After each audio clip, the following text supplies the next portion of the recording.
शन्नो मित्रः शं वरुणः शन्नो भवत्वर्यमा शन्नो इन्द्रो बृहस्पतिः शन्नो विष्णुरुक्रमः नमो ब्रह्मणे नमस्ते वायो त्वमेव प्रत्यक्षं ब्रह्मासि त्वामेव प्रत्यक्षं ब्रह्म वदिष्यामि ऋतं वदिष्यामि सत्यं वदिष्यामि तन्मामवतु तद्भक्तारमवतु अवतु माम् अवतु भक्तारम् ॐ शान्ति शान्ति शान्तिः।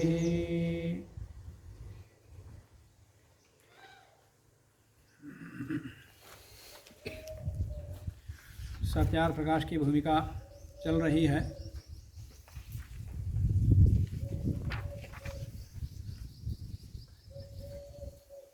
कल के पाठ में किसी ग्रंथ के उद्देश्य को या वाक्य के अभिप्राय को समझने के लिए जिनकी आवश्यकता होती है, जिन तत्वों की आवश्यकता होती है, उनका वर्णन हुआ। वो कौन कौन से? आकांक्षा, योग्यता, आसक्ति, तात्पर्य। आकांक्षा, योग्यता, आसक्ति और तात्पर्य।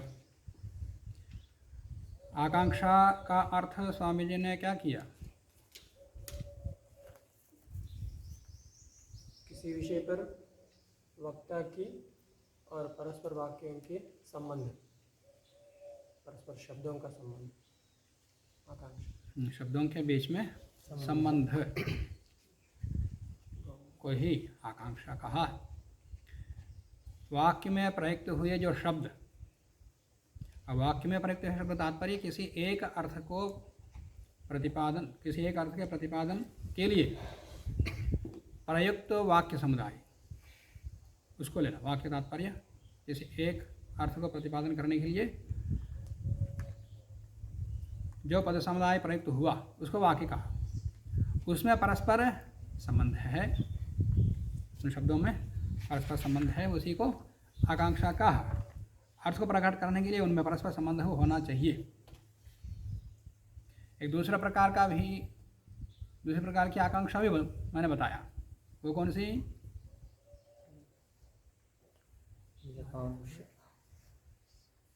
एक तो वाक्य के लक्षण में ही आता आकांक्षा शब्द, वो सापेक्षित के लिए। वाक्य में कोई शब्द अधूरा है, अर्थ की दृष्टि से वहाँ अपेक्षा है उसकी। किसी एक अर्थ को प्रतिपादन करने के लिए प्रयुक्त शब्दों में किसी एक की न्यूनता हो, उसकी अपेक्षा वहाँ रहती। तो अन्य पदों की जब अपेक्षा होती है, इसमें मतलब वहाँ आकांक्षा है।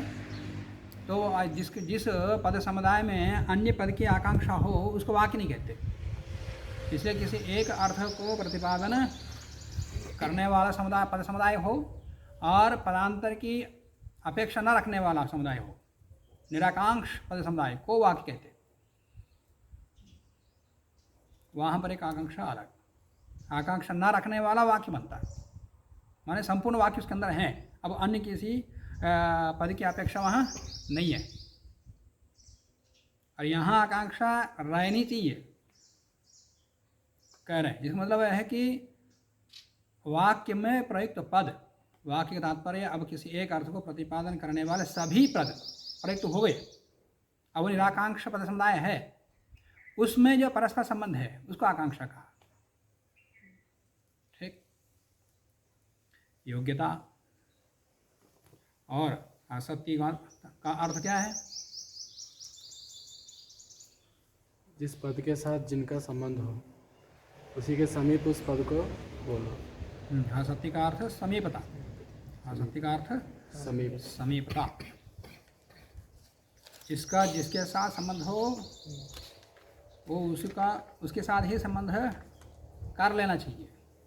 प्रयुक्त ना हो तो भी अन्वय कर लेता बुद्धिमान व्यक्ति, समझदार व्यक्ति अन्वय कर लेता। एक न्याय दर्शन में भी आता है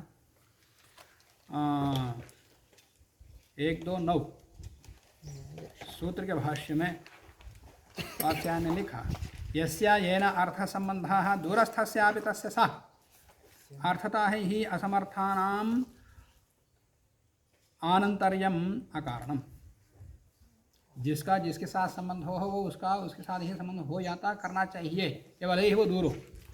जैसे श्लोक मंत्रों में अन्वय करते हैं हम बीच का अन्य, तो व्यवधान होता है तो वो व्यवधान समानार्थ प्रतिपादक शब्द समुदाय में व्यवधान हो तो वो स्वीकार्य है, समझ।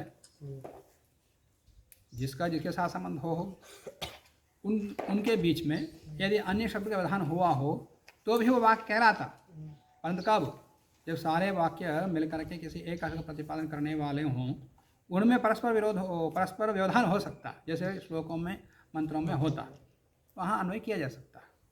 परंतु वाक्यांतर का शब्द बीच में व्यवधान आ जाए तो आसक्ति नहीं है, वहाँ आसक्ति नहीं कहते उसको।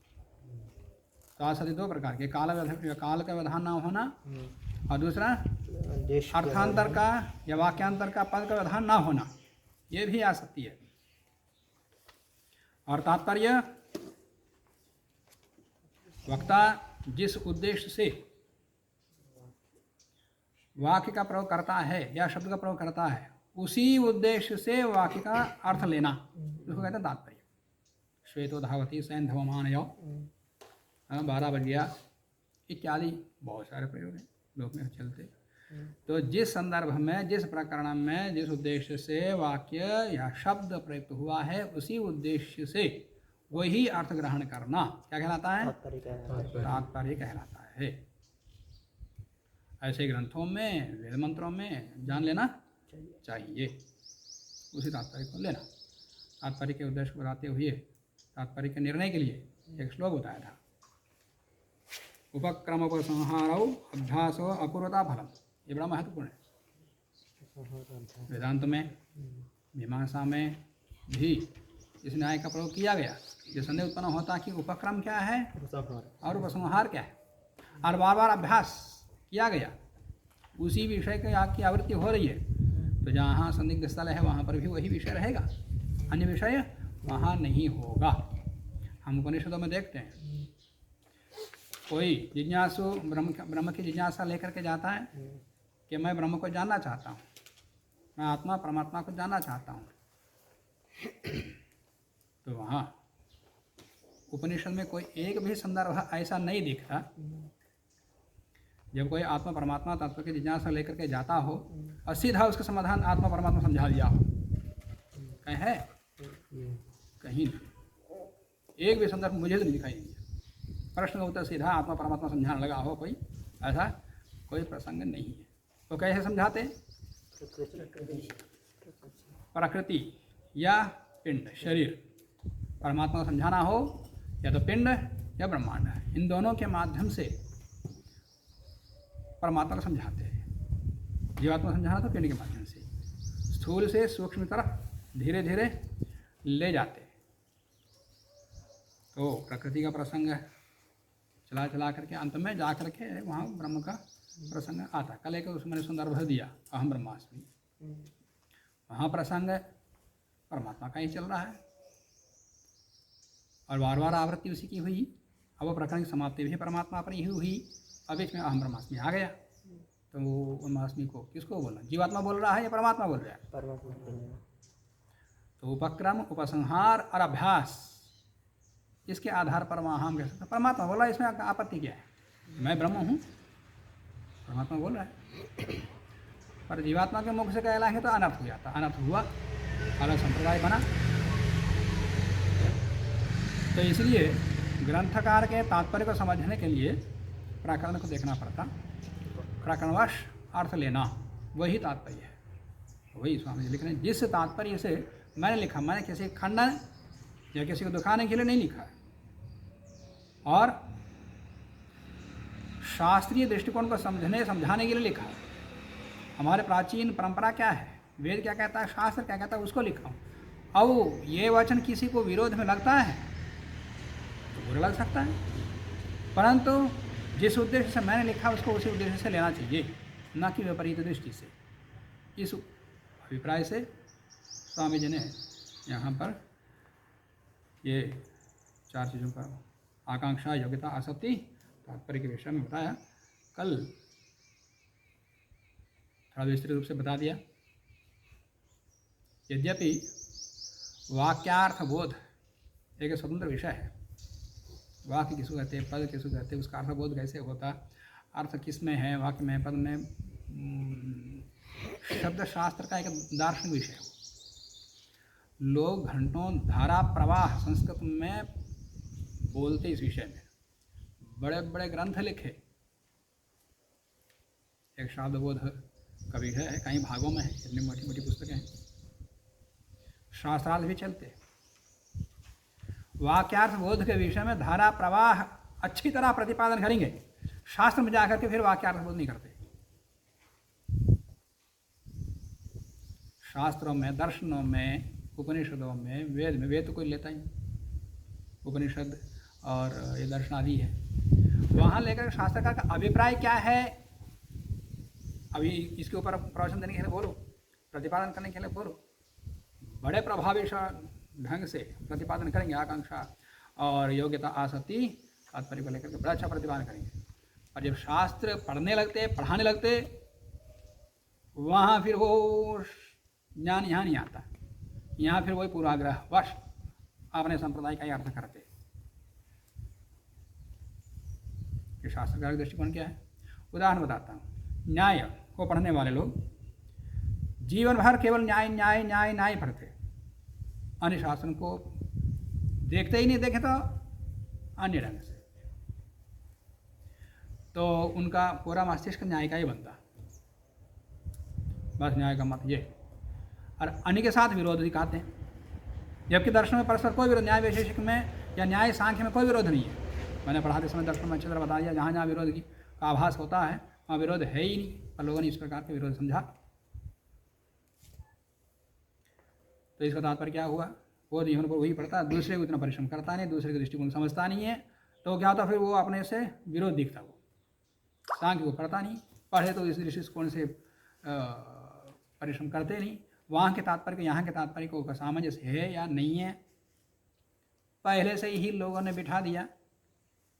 वो अलग संप्रदाय है, ये अलग संप्रदाय है, वो सत्कार्यवाद है, ये असत्कार्यवाद है।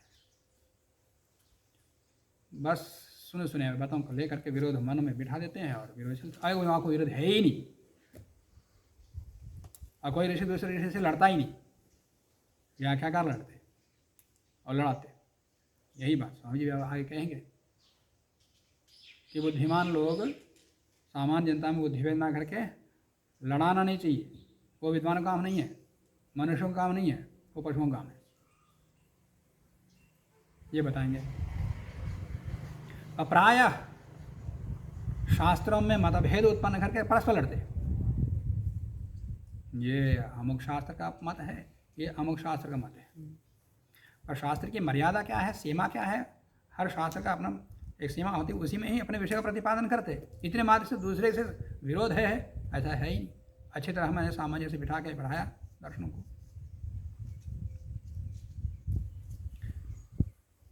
तो इन शब्दों का निरूपण करना अलग, शास्त्र को पढ़ते समय इस दृष्टिकोण को वहाँ ले जाना, फिर वहाँ शास्त्रकार कहना क्या चाहता है ये समझना चाहिए। इसी उद्देश्य से स्वामी जी ने यहाँ लिखा। अब आगे बढ़ते हैं। बहुत से हठी दुराग्रही मनुष्य होते हैं, जैसे मैंने भी बताया, हैं अच्छे पंडित विद्वान हैं, ऐसी बात नहीं है, परंतु किसी एक शास्त्र के पढ़ लेने से, अन्य शास्त्रों को ना पढ़ने से, या अन्य शास्त्रों के अभिप्राय न समझने के कारण से परस्पर उनके बीच की व्याख्याएं ऐसी हुई कि वो विरोधबंध दिखाते हैं। न मूल सूत्रों में, मूल ग्रंथों में ऐसा है, परंतु ये बाद के लोगों ने कर दिया, तो वैसे ही उनका आग्रह बन जाता। समझने के लिए तैयार ही नहीं होते हैं तो फिर दुराग्रही हो जाते हैं। जो दर्शन की प्रक्रिया इसमें आई, इस समय संदर्भ के अनुसार फिर विषयों को ले लेंगे। बहुत से हठी दुराग्रही मनुष्य होते हैं कि जो वक्ता के अभिप्राय से विरुद्ध कल्पना किया करते हैं। वक्ता ने जिस उद्देश्य से जो वाक्य या शब्द का प्रयोग किया उसका विपरीत उल्टा ही अर्थ लेते थे। अच्छी से अच्छी बात भी इनको उल्टी लगती। जो नास्तिक है उसको वेद की बात भी उल्टी लगती, और जो वेद के मत चलने वाला है कितना बड़ा सुंदर विषय ईश्वर का निरूपण किया, ये उनको लगता है। तो उल्टी बुद्धि वाला वो उल्टा ही चलाते हैं, दुराग्रही।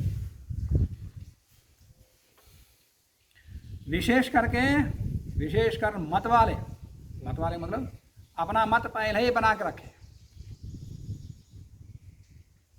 कि हमारा मत ये है, हमारा गुरुजी ने जो कहा बस वही।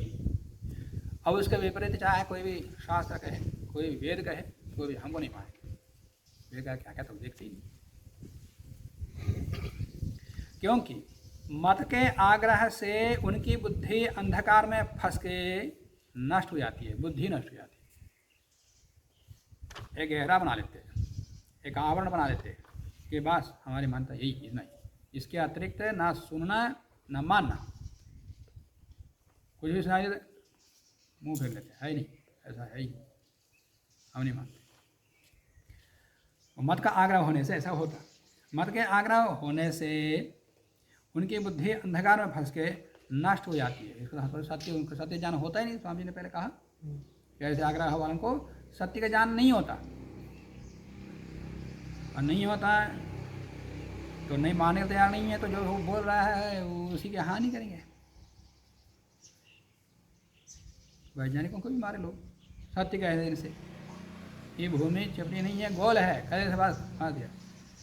ये ईसाई होकर के ईसाई के विरुद्ध कहता है, बाइबल के विरुद्ध कहता है।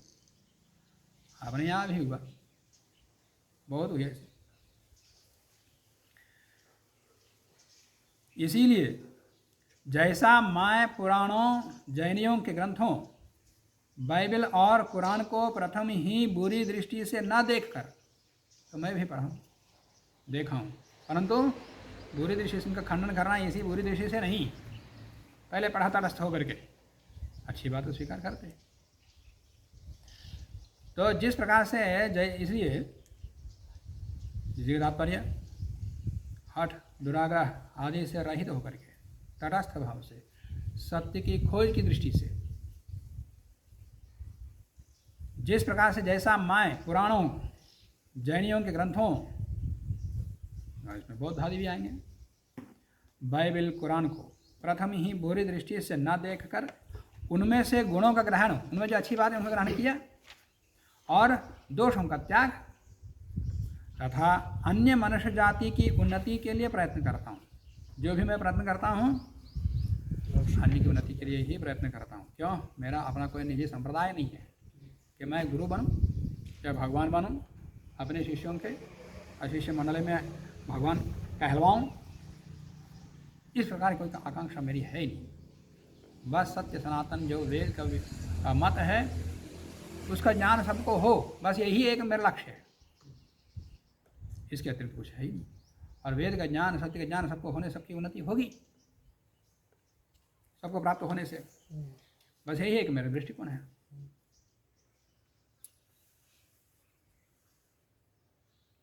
मनुष्य जाति की उन्नति के लिए प्रयत्न करता हूँ, वैसा सबको करना चाहिए। जैसा मैं कर रहा हूँ वैसे सबको करना चाहिए। वैसे सबको करने चाहिए तात्पर्य केवल वेद और वेद के अनुकूल जो आर्ष ग्रंथ उनको पढ़ना, उनको निर्विवाद रूप से अर्थ का ग्रहण करके स्वीकार करना, फिर वही बताना, फिर अपना मत संप्रदाय के विषयों को बीच में नहीं लाना। ईश्वर ने उत्पन्न किया, ईश्वर ने ज्ञान दिया, ईश्वर के ज्ञान को फैलाओ अपने और उसमें भी अपना बड़प्पन बढ़ता है कि गुरुओं का देश रहा है। तो सत्य के ज्ञान बताने से, वेद का ज्ञान बताने से गुरु तो मानेंगे ही लोग, परंतु उनको अज्ञानी रखा, इतने अज्ञानी ये रखा कि वो कुछ भी सोचने के लिए उनके पास कोई सामर्थ्य ही नहीं। जड़ बना दिया, श्रद्धा ही अज्ञानी। और संस्कार तो हैं धार्मिक के, जो वो काम करता है, पाप पुण्य जो भी है उसका भय भी रहता। अब भय से मुक्त होने के लिए, कष्टों से दूर होने के लिए कुछ तो मुक्ति का उपाय चाहता है, और मुक्ति का उपाय चाहता है, दुखों से छोड़ना चाहता है, तो उसके लिए वो ध्यान करो, यमनियों को पालन करो। तो कहाँ करें, वो जानता ही नहीं क्या होता। और सरल उपाय चाहता है, तो शास्त्र ज्ञान है ही नहीं, और सरल उपाय फिर ये लोग बताते। फिर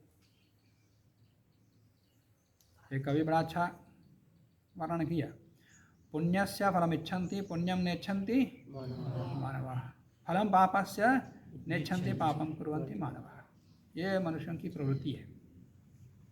पुण्यस्य फलमिच्छन्ति, पुण्य करने के बाद जो सुख मिलता है, आनंद मिलता है, उसको तो सब लोग चाहते, परंतु कोई पुण्य कर्म करना नहीं चाहता।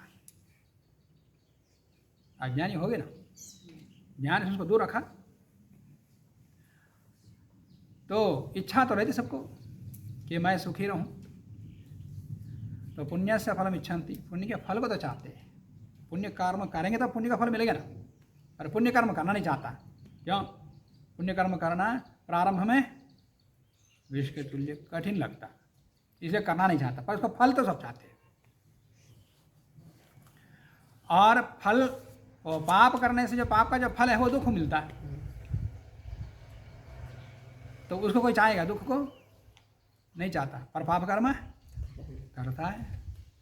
किसी को छल कपट ईर्षा द्वेष से लूट पाट करता है, अपना कमा लेता, अपना स्वार्थ सिद्ध करा देता है, तो तात्कालिक सुख उनको मिलता है, पैसा मिला है, जो भी है कुछ मिला है, तात्कालिक सुख मिल गया समझता, पर उसका परिणाम दुख भोगना पड़ेगा। अब वो जो मिलने वाला उसको पता तो है मैंने इसमें इस प्रकार गलत काम किया, अब मुझे वो मिलेगा, तो अब उसको उपाय चाहिए वो ना मिले। फलस्य पापस्य फलम नेच्छन्ति पापम कुर्वन्ति मानवाः, पाप के फल को नहीं चाहता, पर पाप करता है, पाप करता है, उसको फल तो मिलना अनिवार्य है।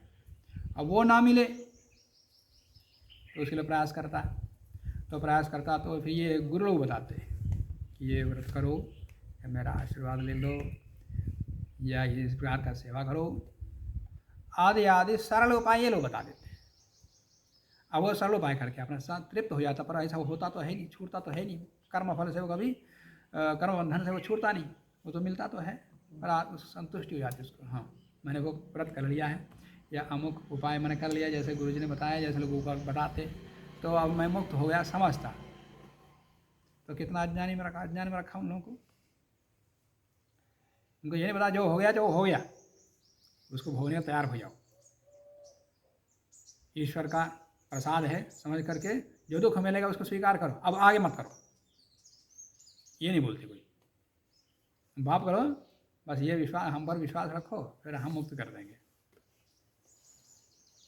इत्यादि।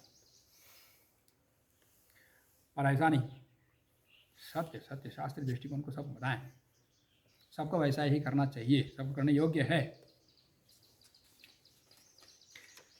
इन मतों के थोड़े थोड़े ही दोष प्रकाशित किए हैं इस ग्रंथ में, माने 11वें समोल्लास से लेकर के आगे 4 समोल्लासों में इन मतों में विद्यमान दोषों को जो प्रकट किया है वो बहुत संक्षिप्त में, केवल स्थालीपुलक न्याय से आभास हो जाए कि इन ग्रंथों में किस प्रकार की असत्य बातें, असंभव बातें, सृष्टि के नियम के विरुद्ध बातें, वेद की विरुद्ध बातें कही हुई हैं, इसका आभास हो जाए तो आदमी अपने आप असत्य मार्ग से दूर हो जाएगा।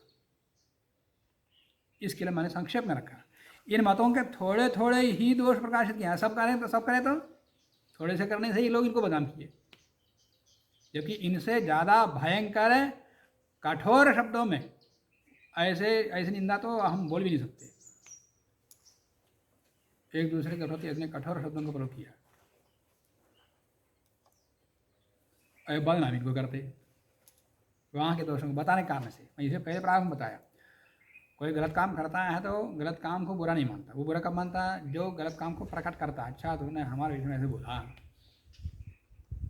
कर जैसा मैं नहीं सोचता। तो जिसने प्रकट किया है वो उसके ऊपर गुस्सा उतार देते, क्रोध को उतार देते, और अपने दोषों को दूर नहीं करते। इन मतों के थोड़े थोड़े ही दोष प्रकाशित किए हैं, जिनको देखकर मनुष्य लोग सत्य असत्य मत का निर्णय कर सके। मनुष्य को परमात्मा ने विवेकी बनाया, सत्य असत्य को जानने का सामर्थ्य उसको दिया, विवेकी बनाया, इसलिए तो वो मनुष्य है, मननात्म मनुष्य है। वो सामर्थ्य उसके अंदर है, वो निर्णय स्वयं करें। गुरु या आचार्य अपने निर्णय को दूसरे के ऊपर क्यों थोपे? तो सत्य असत्य का मत निर्णय कर सके। सत्य का ग्रहण, तो निर्णय करने के बाद जो सत्य होगा उसको ग्रहण करो, और जो सत्य उसका त्याग दो। सत्य का ग्रहण असत्य का त्याग करने और कराने, करना ही नहीं कराना भी है। हम स्वयं तो विवेकी हो गए और आसपास सभी लोग अविवेकी हैं, अज्ञानी हैं, मूढ़ हैं, तो भी सुख नहीं मिलेगा।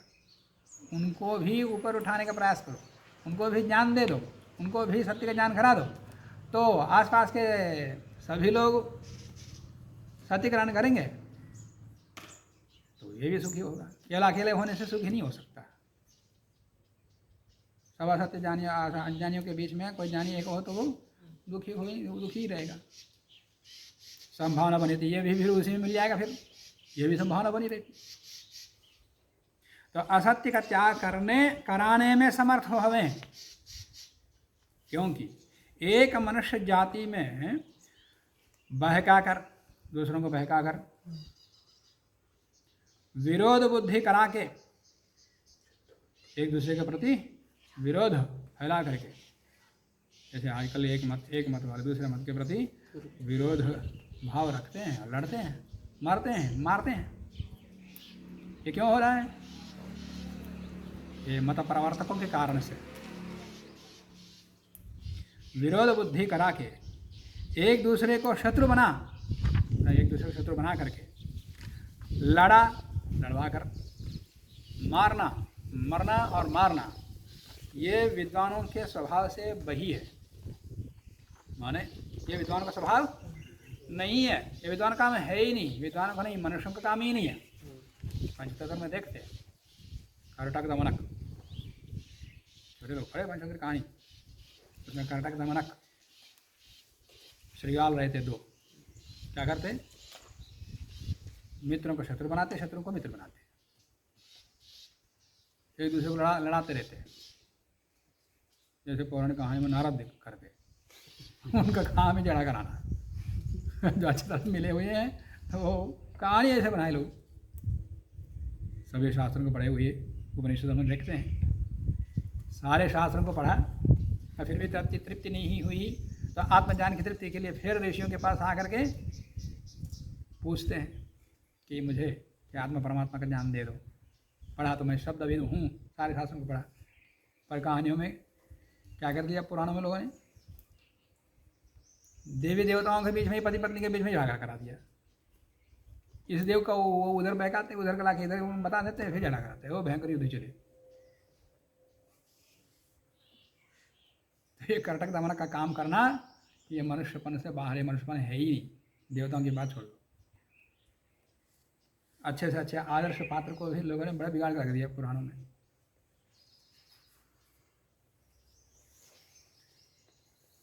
के स्वभाव से वही है, पहले तो मनुष्यपन से बाहर कह दिया, यहाँ विद्वान से बाहर कह दिया। यद्यपि इस ग्रंथ को देखकर अविद्वान लोग अन्यथा ही विचार करेंगे। जो अविवेकी है, जो सत्य को ग्रहण करने का सामर्थ्य ना हो, संस्कार ही ना हो, तो वो विपरीत अर्थ ही लेगा।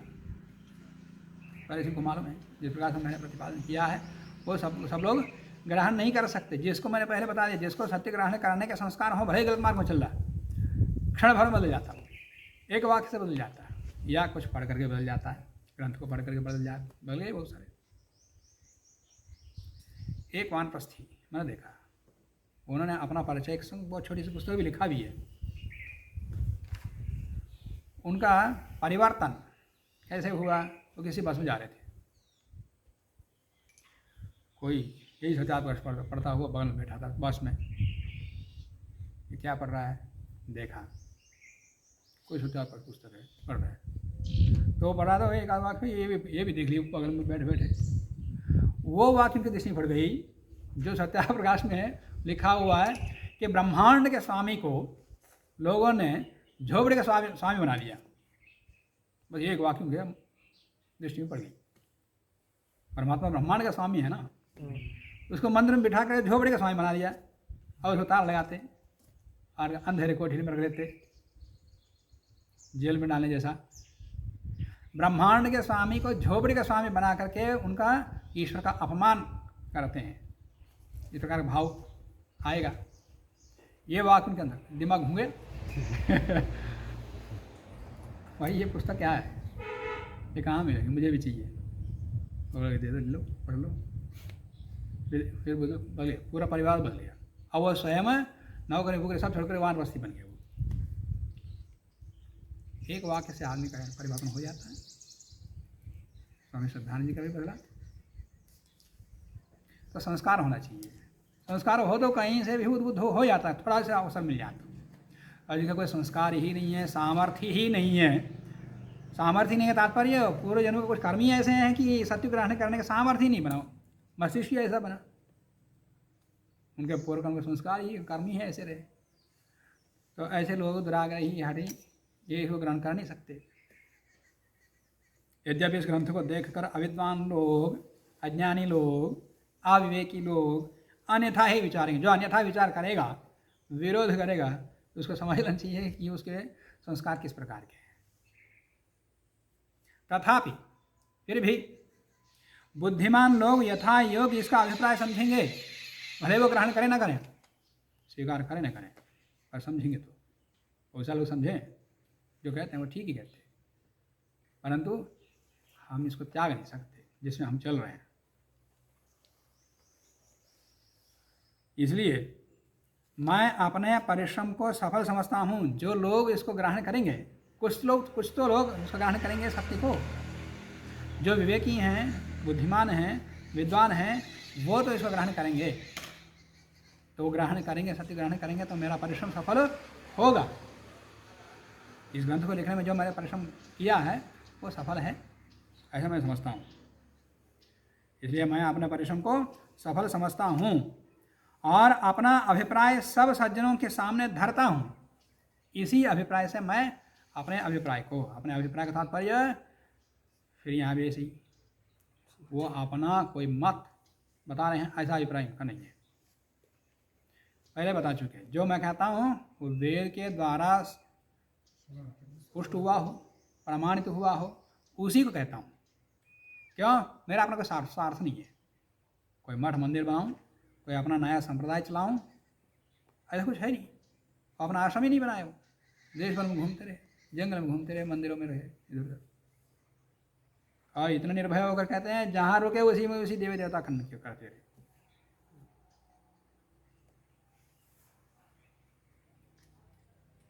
इसलिए मैं अपने परिश्रम को सफल समझता हूँ और अपने अभिप्राय सब सज्जनों के सामने धरता हूँ, सज्जनों के सामने रखता हूँ, दुर्जनों के सामने नहीं रखता। दुर्जन तो सदा उल्टा ही लेगा, जिस उस प्रकार के संस्कार हैं। इसको दिखला के मेरे श्रम को सफल करें। जो पढ़ता है उनके लिए एक अपील कर रहे हैं। क्या कर रहे हैं? देख माने पढ़, दिखला के पढ़ा कर, समझें और समझाएं। इसको देख दिखा के तात्पर्य पढ़ें, पढ़ाएं और समझें, समझावें। तो मैं इस प्रकार करते हुए मेरे श्रम को सफल करें और इसी प्रकार पक्षपात न करके, जैसा मैं पक्षपात किए बिना सत्य की खोज करते हुए, सत्य को जानते हुए सत्य को प्रकट करता हूँ, उसी प्रकार पक्षपात न करके सत्यार्थ का प्रकाश करना मुझका मुख्य कर्तव्य कर्म है। आधा वाक्य बोल रहा हूँ। मुझ व सब महाशयों का मुख्य कर्तव्य कर्म है। उसको दो विभाग में कर रहा हूँ। मुझको माने मेरा, गुजराती का प्रभाव है, उस शैली से उन्होंने लिखा, मुझका माने मेरा मुख्य कर्तव्य कर्म है। केवल मेरा ही नहीं, जो भी इस प्रकार के जो मनुष्य मात्र का हित चाहता है, ऐसे महाशयों का भी मुख्य कर्तव्य कर्म है। पहले ये आप तो विद्वानों का मुख्य काम है बताया, और अब मुझ जैसा जो महाशय हैं, विद्वान लोग हैं, उनका भी मुख्य कर्तव्य कर्म है। तो सब लोग दृढ़ संकल्प लेना, सत्य को जानना और जनाना अपना मुख्य कर्तव्य बनाए। शेष सब अपना काम सब गौण। सर्वात्मा सर्वांतर्यामी सच्चिदानंद परमात्मा अपनी कृपा से इस आशय को विस्तृत और चिरस्थायी करें, जिस उद्देश्य से मैंने इस ग्रंथ को लिखा और सबसे अपील किया कि पढ़ाएं, जानें, जनाएं। इस उद्देश्य से मैंने इस ग्रंथ को लिखा। इस मेरे उद्देश्य को परमात्मा, सर्वात्मा, सर्वांतर्यामी, सच्चिदानंद परमात्मा अपनी कृपा से इस आशय को, मेरे इस सद आशय को विस्तृत करें और चिरस्थायी करें। अभी तक होता रहा और आगे होता रहेगा, सबको करना चाहिए।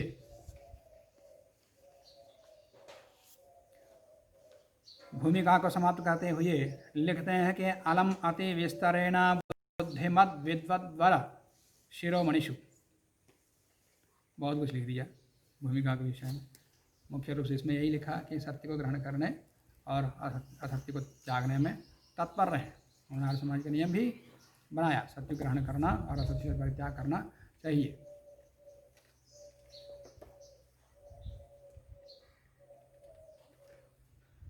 और सत्यार प्रकाश को प्रकट करना चाहिए।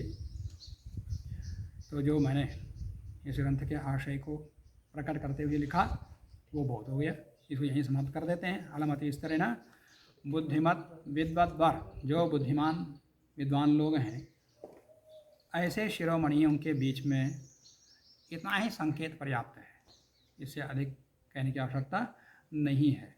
कहते हुए अलम कह करके इस भूमिका को समाप्त किया। स्थान महाराणा जी का उदयपुर, भाद्रपद शुक्ल पक्ष संवत 1939। ये संवत लिखे, विक्रमी संवत। और सन की दृष्टि से देखें तो कब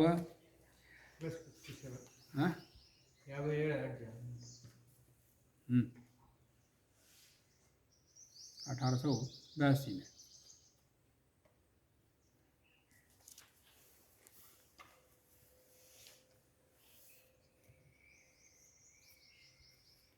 उनतीस अगस्त 1882 में इन्होंने, स्वामी जी ने इसको प्रकाशित करने के लिए भूमिका के 5 पृष्ठ और मूल ग्रंथ के प्रारंभिक 32 पृष्ठ को प्रकाशन के लिए भेज दिया था। उनके एक पत्र से ज्ञात होता। मुंशी समरदान को भेजा डाक से इतनी पृष्ठों को। भूमिका के कितने पृष्ठ है? 5।